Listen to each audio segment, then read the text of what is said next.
Hey guys, welcome back to my channel. Today I will show you guys how to fix you require permission from system to make changes to this folder in Windows 11 PC or laptop. You just need to follow me. So firstly, right click on this folder. After then click on show more options. After then click on properties. After then click on security tab. After then click on edit button.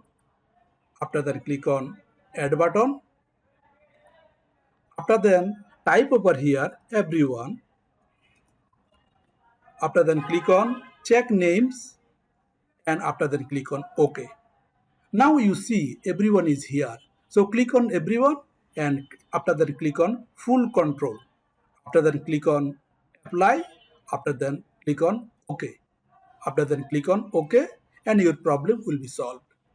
Hope this video tutorial helpful for you. So please like the video and don't forget to subscribe the channel for next videos. Thank you for watching.